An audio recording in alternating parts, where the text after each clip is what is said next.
Bismillahirrahmanirrahim. Welcome to my channel Science of Life with Dr. Muhammad Yusuf. We are going to start very important topic of local control of blood flow. Very important topic, as I said in the initial lectures, that is every tissue is capable of controlling its own blood flow without involvement of any external hormones or nervous system or anything else. Tissues are capable of controlling their own blood flow. That we are going to discuss today, inshallah. But before that, one ayah from Holy Quran. This is an ayah from Surah Al-Isra or Surah Bani Israel. A'udhu billahi minash shaitanir rajim. Bismillahir Rahmanir Rahim.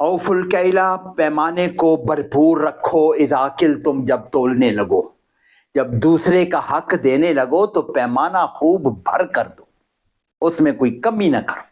औफुल कैला इज़ा किल्तुम वज़नु बिलक़िस्तासिल मुस्तक़ीम, और वजन करो सीधी तराजू से, सीधी डंडी से तोलो, डंडी ना मारो. सो ज़ालिका खैरुम व अहसनु तावीला, ये बहुत बेहतरीन है अंजाम के लिहाज से, ये बहुत ही अच्छा है. तर्जुमा एग्जैक्टली देख लें, जब नापने लगो तो भरपूर पैमाने से नाप. औफुल कैल, पैमाने को खूब भरो, उसको भरो. इज़ा किल्तुम, जब तुम नापने लगो. और वज़नु, और वजन करो, बिलक़िस्तासिल मुस्तक़ीम, सीधी तराजू से तोला करो. इसका मतलब क्या है? सिर्फ तिजारत का मतलब है? ना, ऐसा मतलब नहीं है. औफुल, किसी का कोई भी हक देना हो तो भरपूर तरीके से देना है. अगर किसी ने किसी को मजदूरी पे लगाया तो वो मजदूरी का काम भरपूर तरीके से करना है. अगर लेक्चर की अगर आपको पेमेंट हो रही है, आपने बराबर पूरे तरीके से फुल लेक्चर आपने देना है, जितना किसी का हक बनता है, हर तरीके से. दूसरे का हक जब भी देना, कई हकूक है, जो भी हक दूसरे को देना है वो भरपूर तरीके से देना है, उसमें कमी ना होने पाए. औफुल कैल का मतलब है कि ज्यादती हो जाए तो कोई बात नहीं, कमी ना होने पाए. और वज़नु बिलक़िस्तासिल मुस्तक़ीम, और जब तोलना हो तो सीधे डंडे से तोलो, कम अज कम.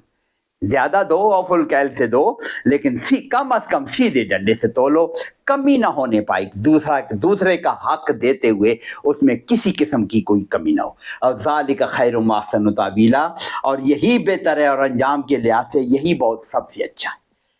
तो अल्लाह पाक हमें सिखा रहे हैं दूसरे के हकूक की पेमेंट, दूसरे के हकूक. हम तो अपने हकूक की बात करते हैं कि मुझे मिलता जाए, दूसरा गया बाहर में, उसकी हम अगर नहीं पता चलता हो तो उसको खैर है, कोई बात नो. अल्लाह पाक कह रहे हैं दूसरे का हक पूरी तरह अदा करो, आपका हक मिलेगा. वो तो दूसरे के जिम्मे है कि वो भी पूरा हक अदा करेगा तो आपको पूरा मिलेगा. पूरा माशरा अगर इसमें अमल करे कि सबके अपने हकूक, अपने पूरे पूरे हकूक मिलते जाएंगे. अल्लाह पाक हमें समझ अमल की तौफीक अता फरमाए. So we are going to talk about the local control of blood flow, and we defined this vasomotion in the previous lectures as well, when we were talking about a few lectures back, एक दो lecture पहले. Vasomotion वो phenomena है which is controlling the capillary flow. Capillary flow is responsible for the provision of all the nutrition and drainage of all the waste products. वही capillaries हैं. Capillaries क्या होना है? Vasomotion, blood does not flow continuously in all the capillaries. It is intermittent because of the intermittent contraction of the precapillary sphincters and intermittent contraction of the metaarteriolar muscles as well. Because of the intermittent contraction of the metaarterioles and precapillary sphincters, and sometimes arteries as well, उनमें भी role होता है सब. So this phenomena is known as vasomotion. इसको हमने discuss किया हुआ है. So concentration of oxygen is regulator of this. ये दोबारा याद करने की जरूरत है. This oxygen concentration which is regulating this vasomotion. What is that vasomotion? Opening or closure of the precapillary sphincter. It will allow the blood, continuous blood, or it will block the blood. So this is how this oxygen is controlling the blood flow in the capillaries. So it is not nervous system, it is no some other hormone. It is the local factor, oxygen की availability and carbon dioxide and हम देखेंगे nutrition etc. यहाँ सिर्फ oxygen की बात की है. So it is the vasomotion is primarily regulated by the oxygen is the main regulator of this. हमने ये बात पहले भी की हुई थी, दोबारा हम इसको दोहरा रहे हैं to understand this phenomena. So decrease oxygen whenever there is deficiency of oxygen in anywhere, any tissue. So there will be opening of the precapillary sphincter. There will be relaxation of the meta-arteriolar muscle, or maybe relaxation of the arteriolar muscles as well. But so decreased concentration, it will prolong the opening session of the precapillary sphincter. It will allow the flow of the blood into the capillary for longer duration. Intermittency will be in the favor of more opening. So there will be prolonged and more frequent opening of the precapillary sphincter. पहले खास rate पर precapillary sphincter, जैसे हमने कहा, in all the capillaries the blood flow is intermittent. वो बंद होते रहते हैं, खुलते रहते हैं, बंद होते रहते हैं, खुलते रहते हैं. If there is oxygen deficiency, then बंद होने की frequency कम हो जाए, opening की duration ज़्यादा होगी as compared to closure time. So the frequent opening of the precapillary sphincter. Opposite, when oxygen is more, hyperoxia. अगर किसी जगह ऑक्सीजन रिक्वायरमेंट से ज्यादा है, मेटाबॉलिक रेट कम हो गया, ऑक्सीजन तो ब्लड लेकर आया लेकिन वहां आ गई है, बट मेटाबॉलिक रेट को जरूरत नहीं है, metabolic rate is slow there, so there will be increased hyperoxia in that there, so it will cause क्या, that is closure for a longer duration and opening for the less duration. So there will be short lived and less frequent opening. Opening थोड़ी देर रहेगी और opening less frequent हो जाएगी, बार बार नहीं खुलेंगे. So short lived and less frequent opening of the precapillary sphincter, this will reduce the blood flow. ये blood flow कम हो जाएगा. So this is how, that is when more blood flow is required. अब again बोलते हैं वो requirement क्या है, ऑक्सीजन की रिक्वायरमेंट है. ऑक्सीजन डेफिशिएंट होगी, deficient of oxygen will keep these precapillary sphincter open for longer time and blood will flow for longer duration. If the oxygen is more, this will close for longer time and the blood will be flowing for less time in all the capillaries. So that is how oxygen regulates the local blood flow. ये सिर्फ एक oxygen की बात की. There are many other elements which affect this vasomotion or this affect the local control of the blood flow. ये भी diagram हमने पहले देखी है. That is when the precapillary sphincters are open because of the hypoxia, because of the दूसरी बातें hypercapnia और भी बातें. ऑक्सीजन की बात करें, if there is hypoxia, low oxygen will cause this state. That is more flow will be there for longer duration. If hyperoxia is there, they will remain closed for longer duration. Blood will be flowing through preferential channels where the diffusion does not take place. Preferential channel में blood सीधा गुजर जाता है, bypass channel है. So local, every tissue is capable of controlling its blood flow according to its needs. ये sentence बहुत दफा बोल चुका हूं मैं. Important needs of the tissue वो क्या है ये भी बोल चुका हूं. All the requirements are to be supplied, this is one need. All the waste products have to be removed, this is another need. So the oxygen delivery, nutrition delivery, removal of carbon dioxide, removal of hydrogen ions, removal of other waste products, all these are the needs of the tissue. ये जितने ज्यादा होंगे, oxygen delivery ज्यादा चाहिए, more blood is required, waste products have to be removed, more blood is required. So all these needs have to be fulfilled by the increase flowing blood. So the important needs of the tissues are oxygen delivery, nutrition supply, and removal of carbon dioxide, hydrogen, and waste products, other waste products. Maintenance of the concentration of different ions, ये भी need है. Sodium has to be maintained for the proper functioning of the cell.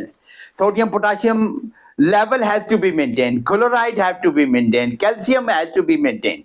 So the maintenance of the concentration of different ions, this is again the through the blood. Blood ही लाएगा, blood ही लेके जाएगा. Hormone delivery.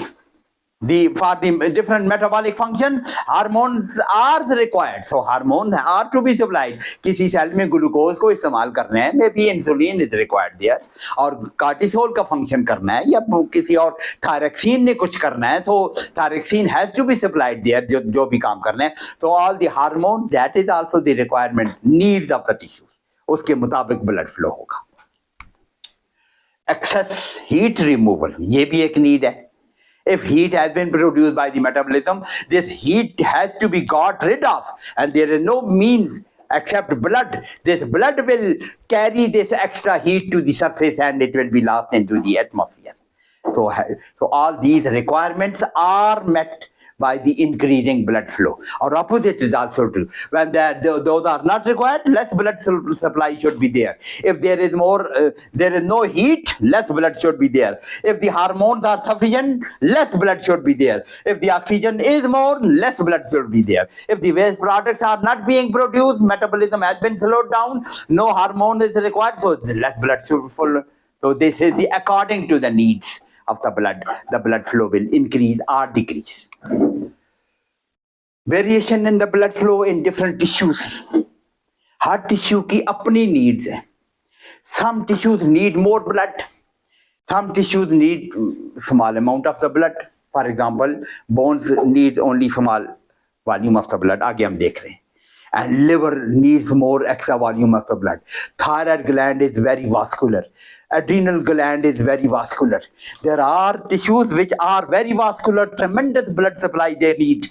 उनकी होती ज़्यादा blood supply है. So this is the large blood flow in some tissues.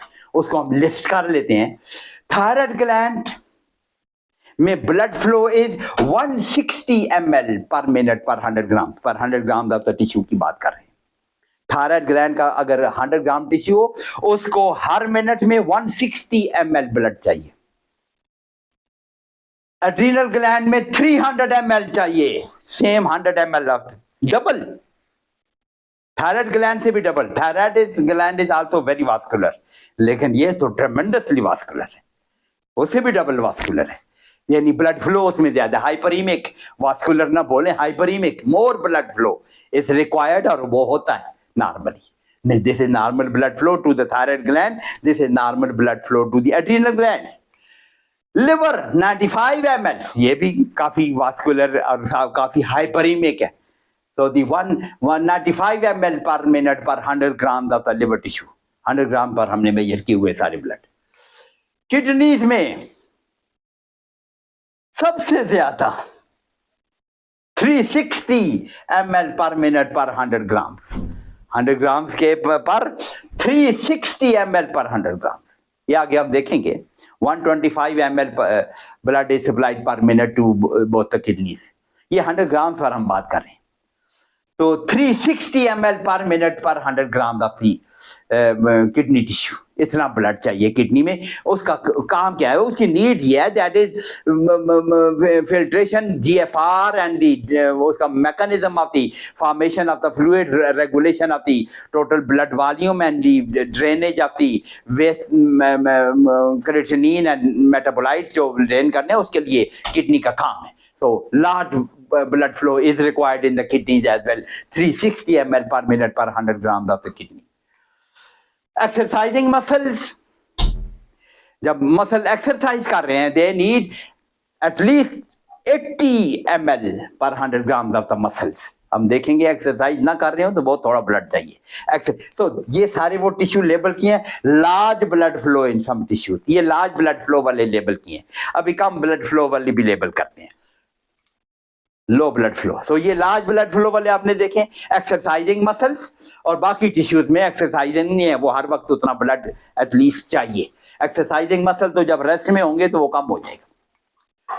Inactive muscle में 80 के बजाय ओनली 4 ml. रेस्टिंग मसल में they need only 4 ml of the blood पर 100 grams of the skeletal muscle mass. 4 ml. तो exercise में कितना? That is 20 time increase in the blood flow. 20 into 4 is 80.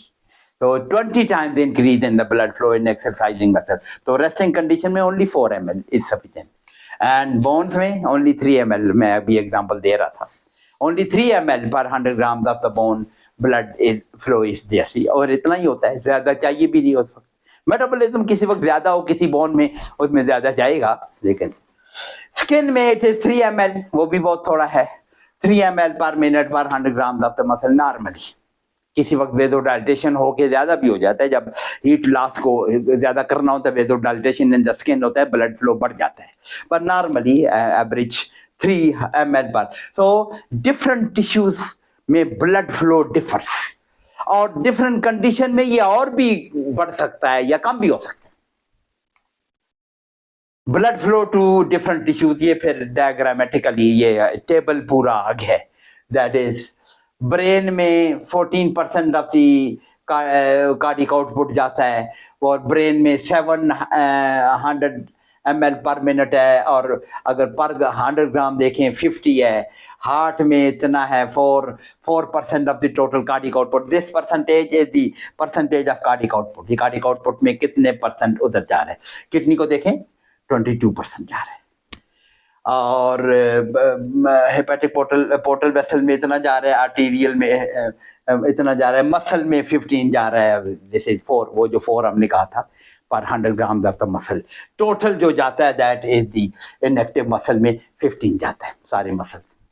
सो जैसे तो यहाँ पे आप देख ले किडनी को, किडनी में 360 ml पर 100 ग्राम, जो पिछली स्लाइड में हम देख के आगे है, इट इज 1100 ml पर मिनट किडनी को, दोनों को जाता है, और that is about 22% of the cardiac output. 22% of the cardiac output है। सो दी इतना ज्यादा ब्लड किडनी को जाता है, 22%, वो 5 लीटर का 22% इज अबाउट 1100 ml। और ये भी देख लें थायराइड ग्लैंड को, जो हमने पिछली स्लाइड में देखा था 160 ml पर मिनट, लेकिन टोटल ब्लड जो थायराइड ग्लैंड को जा रहा है वो 150 है, क्योंकि थायराइड ग्लैंड 100 ग्राम से उसका वजन अपना कम होता है। और इसी तरह एड्रीनल ग्लैंड्स को भी देखें, दैट इज 300 ml, और वो blood total 0.5% of the 25 ml जाता है उसको। एड्रीनल ग्लैंड का टोटल जो वॉल्यूम मास है वो इतना थोड़ा है, वो तो पर 100 ग्राम को वो हमने कैलकुलेट किया हुआ। एक्चुअल ब्लड जो जा रहा है डिफरेंट टिश्यूज में ये है, दैट इज ब्रेन में 700 ml, और हार्ट में 200 ml पर मिनट, ब्रोंकाई में 100 ml, किडनी में 1100 ml, और लिवर में 1350 ml, like that. And the total ये 5 लीटर पूरा करती है, 5 litre cardiac output, 100% cardiac output का। So the different tissues have got different blood flow, normal blood flow. Importance of the local blood flow, इसके control की importance क्या है। Total blood volume हमारा कितना है, 5 लीटर, 5.5 लीटर, 6 लीटर। तो total blood volume is not great enough to supply excessive amount to all the tissues. शायद मैं पहले भी बोला था, अल्लाह ने ऐसा नहीं किया कि हर जगह ब्लड जितना मर्जी है सप्लाई कर दो, अपनी अपनी नीड्स के मुताबिक लेता रहे टिश्यू, इतना ब्लड है नहीं। Blood flow has to be redistributed according to the requirement. जब एक्सरसाइज कर रहे हैं ना, तो एक्सरसाइजिंग मसल को ब्लड चाहिए, तो जीआईटी से ब्लड ले लेंगे, स्किन से ले लेंगे, एक्स्ट्रा ब्लड वहां से ले लेंगे ताकि मसल को सप्लाई हो। ब्रेन की एक्टिविटी हो रही है, ब्रेन में ब्लड फ्लो ज्यादा करना है, तो उस बाकी जगहों से कम कर लेंगे वहां जहां पर जरूरत नहीं है। तो total blood volume is not great enough to supply excessive amount to all the tissues, ऐसे नहीं हो सकता।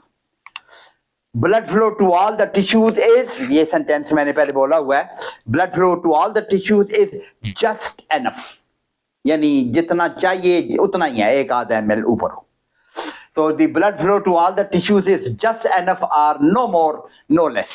पूरा blood है। मैंने एग्जांपल दी थी, if my hand needs 50 ml of the blood, it will be only 50. If it performs exercise, if 100 ml is required, 100 ml will be there. So it is the blood flow to all the tissues is just according to the requirement. जितनी requirement है उतना ही होगा, just enough blood. Oxygen and nutrient supply is just slightly above the requirement, ये rule है। Blood जो इतना just enough आ रहा है, वो जस्ट जितनी ऑक्सीजन, जितनी न्यूट्रिशन, जितनी ग्लूकोज, जितने विटामिन चाहिए उतने के मुताबिक वो ब्लड आ रहा है, थोड़ा सा ज्यादा होगा। Just required supply mechanism prevents the excessive workload on the heart. अगर ये ऊपर वाली बात अगर होती ना, जितना मर्जी ब्लड फ्लो कर दो, और खूब ब्लड फ्लो हार्ट टिश्यू में हो तो अपने रिक्वायरमेंट के मुताबिक लेता रहे, किसी को ऑक्सीजन जितनी चाहिए ले ले, नहीं चाहिए तो छोड़ दे। फिर इसके लिए अगर सारी जगह पे excessive amount of blood flow करना था तो हार्ट इतना पंप नहीं कर सकता, फिर इतना ब्लड चाहिए फिर अगर सारे टिश्यू को फ्रीली अवेलेबल एक्स्ट्रा वॉल्यूम हो। So just required supply mechanism prevents the excessive workload on the heart.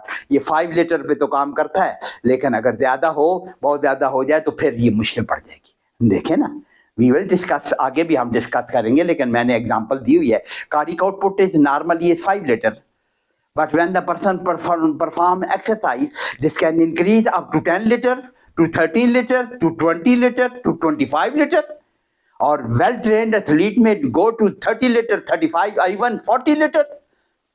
तो ये हार्ट पे ये वर्कलोड है। अगर एनफ ब्लड हर जगह होता तो ये लोड कैसे बर्दाश्त करता heart. So this is just required supply mechanism prevent the excessive workload on the heart। फतबारकल्लाहु अहसनुल खालिकीन, अल्लाह ने निज़ाम बहुत खूबसूरत बनाया हुआ है। Mechanism of blood flow control, अब इसका मैकेनिज्म क्या है भाई? ये control just enough blood flow control कैसे होता है?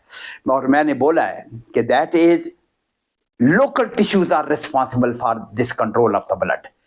नर्वस सिस्टम का रोल हम पढ़ेंगे, हार्मोनल सिस्टम का भी रोल पढ़ेंगे, ब्लड फ्लो को अफेक्ट करते हैं, बट मोस्टली लोकल टिश्यूज अपना ब्लड फ्लो खुद कंट्रोल कर लेते हैं। Over and above nervous system, hormonal system और केमिकल सिस्टम का कंट्रोल आता है जब वो जरूरत होती है। तो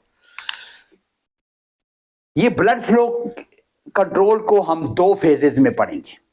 वन इज एक्यूट कंट्रोल, अचानक ज्यादा ब्लड चाहिए तो उसका क्या निजाम है, और एक है कि ब्लड क्रॉनिकली एलिवेटेड चाहिए। मिसाल के तौर पर किसी जगह मेटाबॉलिज्म 1 साल से ज्यादा हो गया तो वहां तो ब्लड फ्लो ज्यादा चाहिए, उसके लिए क्या निजाम है। एक्यूट कंट्रोल कैसे अचीव होता है और लॉन्ग टर्म कंट्रोल कैसे होता है, ये 2 हेडिंग में हम देखें। Acute control of the blood flow which is may be with in seconds. अभी मैंने एक्सरसाइज किया कि 1 सेकंड के अंदर ज्यादा ब्लड फ्लो चाहिए, मैंने भागना शुरू कर दिया, विद इन सेकंड्स और with in minutes blood flow has to increase। So within seconds or within minutes adjustment of the blood flow, this will be caused by these 2, vasoconstriction, vasodilatation। If blood flow has to increase, there will be vasodilatation। If blood flow has to decrease, there will be vasoconstriction। और oxygen का role वो वेजोमोशन में याद रखें होगा, वही oxygen का role भी होगा, बाकी चीजों का भी रोल होगा, वेजोमोशन को आपने याद रखना है। So if there is more blood flow is required, so there will be vasodilatation, बाकी भी होगा, and vasomotion भी in the favor of more opening दे होगी। और अगर ब्लड फ्लो को कम करना है, there will be vasoconstriction in the resistant vessel, वहां पे भी vasoconstriction होगी, and vasomotion will be also in the favor of closure of the precapillary sphincter। vasomotion को याद रखना है। So acute control is achieved by this vasoconstriction and vasodilatation। vasodilatation पे blood flow को बढ़ाना होगा, vasoconstriction पे ब्लड फ्लो को कम करना होगा। आर्ट्रियोल की वेजोकंस्ट्रिक्शन, वेजोडाइलेशन काम किसका है? आर्ट्रियोल का है, और मेटाआर्ट्रियोल का, और प्रीकैपिलरी स्फिंक्टर का ओपनिंग एंड क्लोजर है, वो जो वेजोमोशन के नाम से हमने पढ़ा। तो यहाँ पे वेजोकंस्ट्रिक्शन या वेजोडाइलेशन यहाँ पे होगी, ब्लड फ्लो विल डिक्रीज और blood flow will increase. Acute थोड़ी देर, अचानक अगर ज्यादा जरूरत पड़ गई है या कम करना जरूरत पड़े, ऐसे भी हो सकता है, ब्लड फ्लो को कम करना है तो वेजोकंस्ट्रिक्शन should occur. So this is one acute control of the blood flow। फिर लॉन्ग टर्म कंट्रोल है कि जैसे मैंने एग्जांपल दी कि एक बंदा रोजाना एक्सरसाइज कर रहा है, फुटबॉलर है, वो कई कई घंटे खेलता है रोजाना आम आदमी की निस्बत, तो उसको तो लॉन्ग टर्म कंट्रोल ज्यादा ब्लड उसके मसल को चाहिए। मेरा तो हाथ 10 मिनट के लिए एक्सरसाइज के लिए ब्लड फ्लो चाहिए, दिस इज एक्यूट कंट्रोल। उसका तो घंटों के हिसाब से, महीनों के हिसाब से, सालों के हिसाब से there is increase blood flow चाहिए उसके लिए। तो उसके लिए क्या निजाम होगा? ये वेजोकंस्ट्रिक्शन वाला निजाम होगा? नो, उसके लिए लॉन्ग टर्म कंट्रोल है, slow control, changes over days, weeks, even months इसमें लग जाएंगे। क्या होगा इन मंथ्स में, इन महीनों, महीने किस काम में लगेंगे? There is change in the vascularity of the tissue. There is development of new blood vessels, वो एथलीट की जो बात की है, हम आगे मैं स्लाइड दिखाऊंगा आपको। देयर इज नॉर्मल मसल्स की ब्लड फ्लो कैपिलरीज कैसी हैं, और एथलीट्स के ब्लड स्लाइड देखें तो उसकी ब्लड के वेसल्स कैसे अरेंज हैं उसके। There is more development of the blood vessel if there is long blood flow. So vascularity, changes in the vascularity is the long term regulatory mechanism. Blood flow को long term के लिए बढ़ाना है, नए blood vessel, नए नए सड़कें बनाएंगे नहीं, लेकिन अक्यूट के लिए बढ़ाना है तो उसी में सड़क को जरा सा खुल कर लेंगे और वो पुरानी भी काम करेंगे। So the change in the vascularity of the tissues in proportion to the long-term needs of the tissue. जिस लेवल की एक्सरसाइज है, जिस लेवल का मेटाबॉलिज्म है, मैंने एक्सरसाइज की एग्जांपल दी है, किसी बंदे को ट्यूमर हो गया कहीं पे, वहां पे मेटाबॉलिज्म ज्यादा हो गया तो blood flow has to increase chronically long term के लिए, so there will be more flow, more vascularity in that area. उसमें ब्लड फ्लो, ब्लड वेसल ज्यादा डेवलप करेंगे। फर्स्ट हम डिस्कस करेंगे acute control. Acute control is in the hand of this, that is tissue metabolism. Tissue metabolism, blood flow is directly proportional to the metabolic rate. क्या मतलब हुआ? metabolic rate क्या कर रहा है? Needs of the tissues. metabolic rate जितना ज्यादा होगा, more requirement of oxygen, more requirement of the nutrition, more requirement of the removal of the waste products, more requirement of the drainage of the heat, more requirement of the hormone, more requirement of the electrolytes. यही होगा metabolism में। when अगर उल्टा है, metabolism will slow down, all this will be slowed down, blood flow should be reduced. So the tissue metabolism is responsible, blood flow is directly proportional to the metabolic rate. metabolic rate ज्यादा होगा तो blood flow ज्यादा होगा, metabolic rate कम होगा तो blood flow कम होगा। इसको देख लें, ये डायग्राम क्या दिखा रही है? rate of metabolism normal, one normal, जितना भी रेट ऑफ मेटाबॉलिज्म है, रेट अगर मेटाबॉलिज्म नॉर्मल है, this is the normal blood flow in the tissues. If it is doubled, blood flow is increased. It is 4 times blood flow is increased. It is 7 times the blood flow is increasing. So this graph is showing us that we are plotting against the metabolic rate, the blood flow. So increasing metabolic rate is increasing the blood flow. और ये उसका mechanism वही है, that is increase metabolic rate means more demand of oxygen, more demand, more requirement of the nutrients, more requirement of the removal of the waste products, etc., or hormones or electrolytes, जो भी है। So all that is, so metabolic rate will determine the blood flow in that area. Oxygen supply or concentration of oxygen. Whenever there is decreased oxygen, ये तो पहले भी बात कर चुके हैं, when there is decreased oxygen to any reason, किसी वजह से भी ऑक्सीजन कम हो, तो that should, मिसाल के तौर पर मिसाल भी दी हुई है, at high altitude partial pressure of oxygen at K2 is very low. high altitude पे partial pressure of oxygen is very low.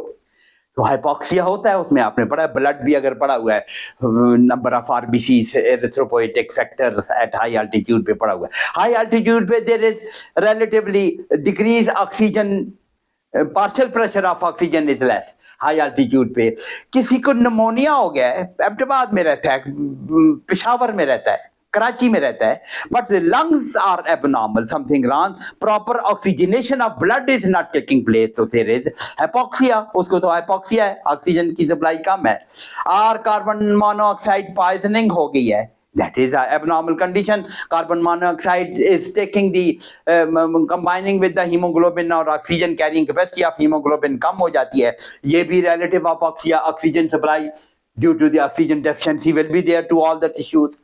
और the cyanide poisoning में भी tissue respiration खराब हो जाती है। So all these conditions, there will be increase in the blood flow to the tissues.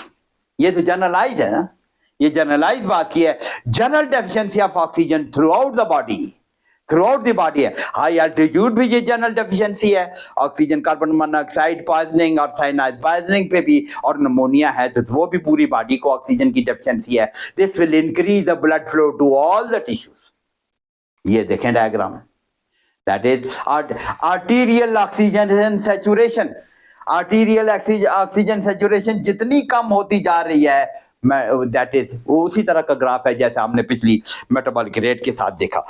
Metabolic rate में भी ऑक्सीजन सैचुरेशन कम होगी ना, तो दोनों तरीकों से हमने कान को यूं भी पकड़ लिया और यूं भी पकड़ लिया कि मोर मेटाबॉलिक रेट होगा तो ऑक्सीजन यूटिलाइजेशन ज्यादा हो रही है, यही काम हो जाएगा। मेटाबॉलिक रेट, बाकी नीड्स भी ज्यादा जरूरत होंगी, वो भी ऐड कर लें। लेकिन अगर सिर्फ ऑक्सीजन कम हो तो that will also result into the hyperaemic state, उसमें ब्लड फ्लो ज्यादा हो जाएगा। There is increase blood flow with decreasing oxygen level in the blood. Oxygen saturation कम जितनी होती जाएगी उतना ज्यादा ब्लड फ्लो होता जाएगा इन ऑल द टिश्यूज। और ये सारी एग्जांपल हमने generalised inadequacy of the oxygen throughout the body की बात की है। लोकल का भी इफेक्ट होता है, लोकल को एग्जांपल आखिर में दूंगा इस लेक्चर के आखिर में। लोकल, अगर हार्ट की ऑक्सीजन को कम कर दो तो सिर्फ हार्ट का ब्लड फ्लो बढ़ेगा। ऑक्सीजन सप्लाई और कंसंट्रेशन की बात, ये बात हमने कर ली है।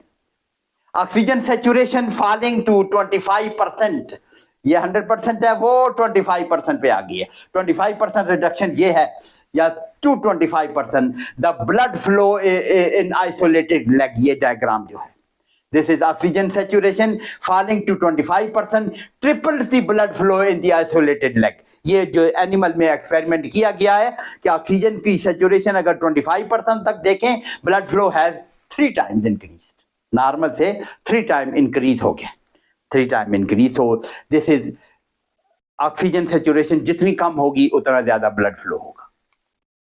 Cyanide poisoning may cause the 7 times increase the blood flow. Cyanide poisoning में टिश्यू रेस्पिरेशन इतनी खराब हो जाती है कि ट्रेमेंडस increase in the blood flow will occur cyanide poisoning में। सो कोई भी condition in which oxygen saturation body में कम हो जाए, that will increase the blood flow. Mechanism of increase blood flow, vasomotion याद रखनी है आपने। वेजोमोशन हम आपके ध्यान में हर वक्त रहेगी। There are 2 theories for this mechanism of increased blood flow। one theory तो यही ऑक्सीजन वाली है, नो वो बाद में आ गई। वेजोडायलेटर थ्योरी, पहली थ्योरी इज वेजोडायलेटर थ्योरी, और दूसरी जो अभी हम एक्सप्लेन कर रहे थे oxygen lag theory. Oxygen lag तो समझ आ रही है ना, ऑक्सीजन जितनी कम होगी the vasomotion will be in the favour of opening of दो प्रीकैपिलरी स्फिंक्टर्स, वो ज्यादा देर खुले रहेंगे, ब्लड फ्लो कंटिन्यू इंक्रीज करेगा। और मेटाट्रियोल में भी यही बात होगी, there will be relaxation of the muscles and more blood flow will be there. वो बाद में देखते हैं। पहले vasodilator theory, what is that? ये 2 थ्योरी एक्सप्लेन करती हैं local blood flow. Vasodilator theory क्या है? Whenever there is more metabolism, increase metabolism causes production of metabolites. Carbon dioxide पैदा होगी, यूरिया पैदा होगा, हाइड्रोजन आयन पैदा होंगे, लैक्टिक एसिड पैदा होंगे, कुछ और मेटाबोलाइट्स पैदा होंगे। So increased metabolism causes increased production of these metabolites, which most of them are vasodilators. Carbon dioxide is vasodilator, hydrogen ions are vasodilator, lactic acid is vasodilator, adenosine is vasodilator. So these vasodilators will be produced whenever there is more metabolism. जहां पे metabolites will be produce जब metabolism ज्यादा होगा, and most of these metabolites are vasodilator. These vasodilators will cause, क्या करेंगे? They will relax the precapillary sphincter, they will relax the metarteriolar muscle, they will relax the even arteriolar muscle. So vasodilator will cause relaxation of the precapillary sphincter, metarteriole and arterioles in that area. जहां जहां पे उसकी पहुंच है, पहुंच उसकी local area में, local area में यही ब्लड वेसल्स हैं।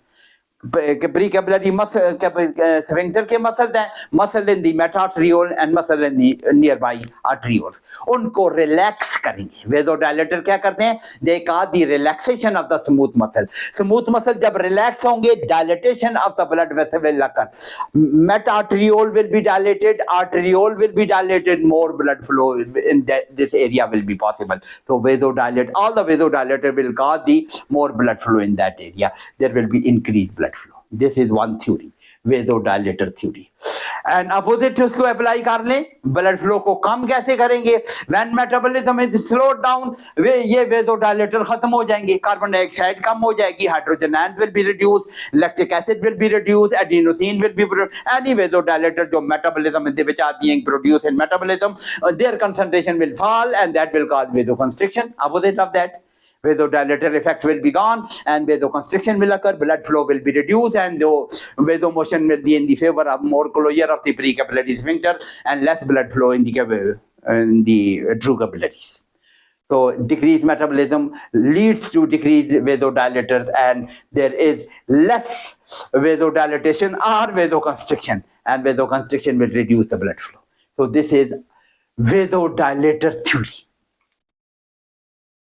वेजोडायलेटर को we can list the vasodilators, मैंने अभी कई नाम लिए हैं।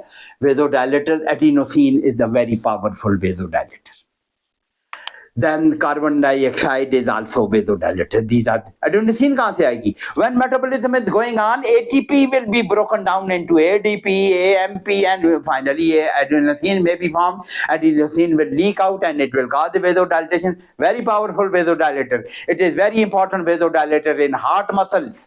हार्ट मसल में एडिनोसिन का बहुत इंपॉर्टेंट रोल है to cause the vasodilatation and to keep the coronary vessels open.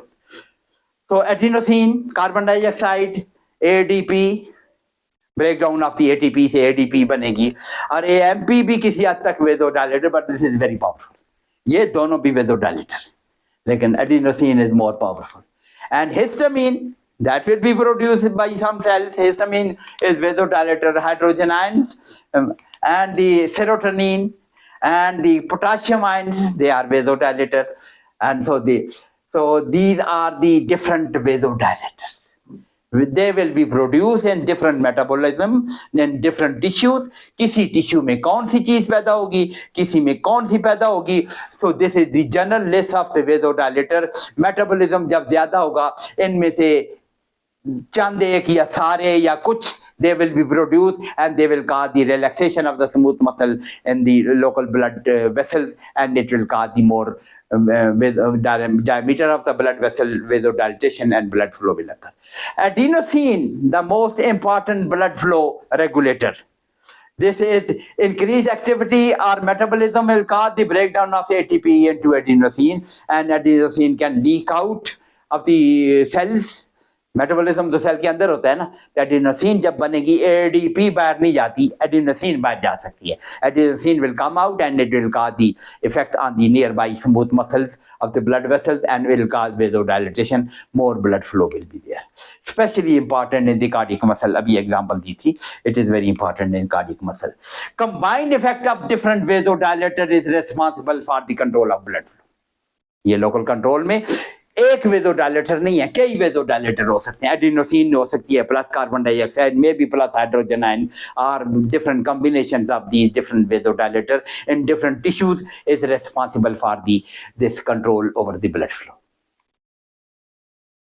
So vasodilator theory we have talked about. दूसरी वो oxygen lack theory, oxygen demand theory भी बोलते हैं इसको, या ऑक्सीजन लैक थ्योरी भी बोलते हैं। इसके साथ एक और लफ्ज भी ऐड करते हैं, more precisely nutrient lack. सिर्फ ऑक्सीजन लैक नहीं, may be glucose lack, may be amino acid lack, may be fatty acid lack, ये सारी चीजें चाहिए ना for the proper metabolism. Oxygen भी चाहिए, न्यूट्रिशन भी चाहिए, इनमें से किसी की भी कमी हो, so that will affect. So oxygen lack theory or nutrient lack theory इसको बोल रहे हैं। What is that? That is oxygen and other nutrients. They are required for the vascular muscle to remain contracted. किसी को muscle को contract करने के लिए ऑक्सीजन चाहिए और ग्लूकोज चाहिए और मे भी फैटी एसिड चाहिए। मसल की कंट्रैक्शन के लिए कोई एनर्जी चाहिए ना, उस एनर्जी के लिए ऑक्सीजन और न्यूट्रिशन चाहिए। So that is oxygen, these are required to keep the muscle contracted. If they are not there, they will relax. So the deficiency of oxygen or deficiency of other nutrients will cause the relaxation of the smooth muscle in the blood vessels, and it will cause the more diameter of the blood vessel, dilatation of the blood vessel, and it will increase the blood flow. This is the oxygen lack theory or nutrient lack theory. Increased metabolism में होता भी यही है, increased metabolism में oxygen is being utilized और nutrients are being utilized. Metabolism ज़्यादा होगा, glucose ज़्यादा इस्तेमाल होगी, ऑक्सीजन ज़्यादा इस्तेमाल होगी, fatty acid, proteins or vitamin, they will be so more utilization of oxygen or other nutrients, deficiency of oxygen or other nutrients, and it will cause the relaxation of these muscles. Muscles, they need this. जब ये नहीं होंगे, muscle relax and there will be dilatation of the blood vessel and blood flow will increase. Smooth muscles of the blood vessel, they require oxygen to remain contracted, maybe other nutrients as well, लेकिन oxygen तो चाहिए, उनको contract रखने के लिए oxygen चाहिए. Oxygen नहीं होगी, they will relax and they will open the blood vessel, blood flow will continue. ये वो प्रीकैपिलरी स्फिंक्टर मेटार्ट्रियोला है, this is precapillary sphincter. Oxygen कम होगी तो this will relax and blood flow will occur, and oxygen ज्यादा होगी it will open and this will constrict and the blood flow will be reduced. ये वही vasomotion वाला phenomena, slide दोबारा दिखा दिया. If there is more oxygen available then this will cause the closure of the precapillary sphincter. Now closure of the precapillary sphincter and the true capillaries are closed. If the oxygen is deficient, then the precapillary sphincter will relax and blood flow in all the true capillaries will occur. So blood flow will increase. Oxygen lack theory. Oxygen controls the phenomena of vasomotion. We have discussed it. ये तो बात कर चुके हैं, उसी को हम apply कर रहे हैं. That is the decrease oxygen prolonged and more frequent opening of the precapillary sphincter. ये डिस्कस कर चुके हैं, पहली स्लाइड में आ चुके हैं. Increase oxygen will cause the short lived and less frequent opening of the precapillary sphincter. शुरू में स्लाइड आ गई थी ये. तो high oxygen hyperoxia will completely close the precapillary sphincter and excess of oxygen till the excess of oxygen has been utilised, उसको खत्म करने तक ये जाएगी. And low oxygen will keep the sphincters open to continue the more blood flow in that area. Role of other nutrients ये बात कर चुके हैं, इसको अप्लाई कर रहे हैं. Vasodilatation occurs due to the deficiency of glucose and amino acid and fatty acid and thiamine and niacin. What are these? These are vitamins. ये तो basic nutrients हैं and these are the vitamins, and these vitamins are required for the oxygen induced phosphorylation for the synthesis of ATP essential for muscle contraction. muscle को contract रखने के लिए vitamin भी चाहिए भाई, वो ATP वगैरह चाहिए जो उसको contract रख सके.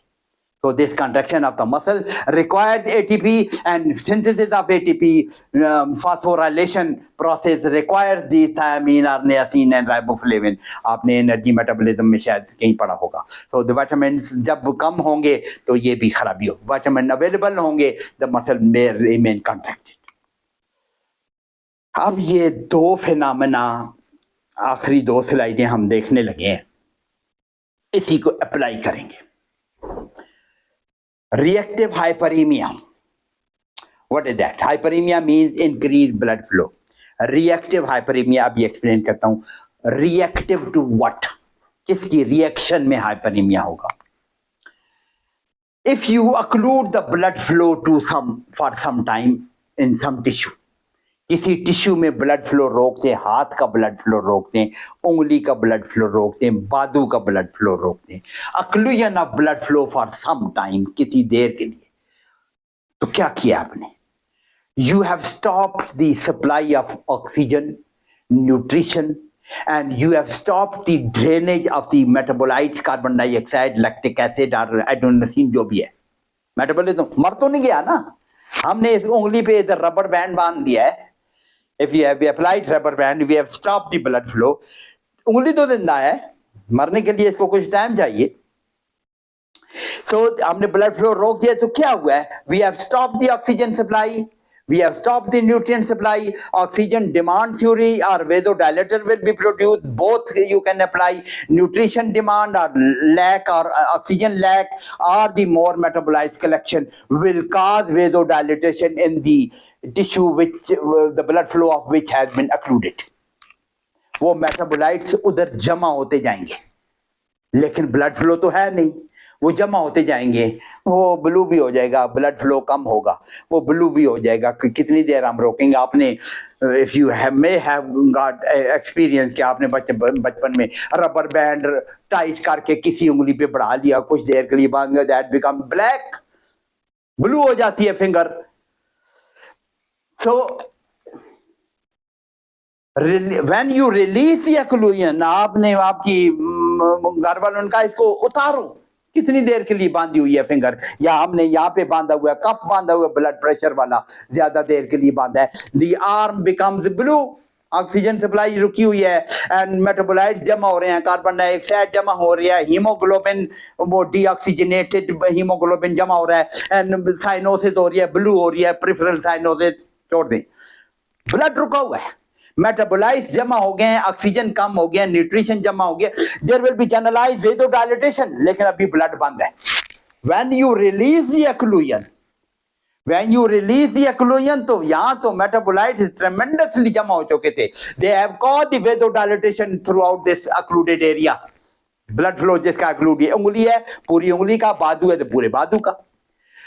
So there will be increase blood flow in this ischemic area, क्योंकि यहाँ पे vasodilatation हो चुकी थी, मेटाबोलाइट जमा हो गए थे, ऑक्सीजन कम हो गई थी, ऑक्सीजन लैक थी, न्यूट्रिशन लैक थी, विटामिन लैक थे, कार्बन डाइऑक्साइड जमा हो गई थी, वेजोडाइलेटर, हाइड्रोजन आयन जमा हो, एडिनोसिन जमा हो गई थी, tremendous vasodilatation, so there will be increase blood flow. तो क्या होगा, ये उंगली जब इंक्रीज ब्लड फ्लो होगा दूसरी की निस्बत will be more red, hyperaemia, this is reactive hyperaemia. ये अगर बाजू था दूसरे बाजू की निस्बत it will be red, more blood flow will be there in that. तो दी रिलेटिवली हाइपरीमिक, आपने occlusion को दूर किया, it will become relatively hyperemic as compared to the normal tissue, more blood flow will be there, and this is the duration, depends upon the duration of ischemia, कितनी देर रोका है, ये कितनी देर hyperemic ने, ज्यादा देर occlude कर रखा है तो ज्यादा देर लगेगी drainage of metabolites or the supply of the proper supply of the nutrition or oxygen etc, ज्यादा थोड़ी देर के लिए रखे तो जल्दी ठीक हो जाएगा. So the duration depends upon the duration of ischemia, and the hyperemia continues till the deficit has been completely repaid. पूरे वेजोडाइलेटर को रिमूव कर दिया है या ऑक्सीजन की पूरी हो गई है, मेटाबॉलिज्म को बराबर कर दिया है, then it will become equal. So the hyperemia continues till the deficit has been completely repaid, and this is known as reactive hyperemia.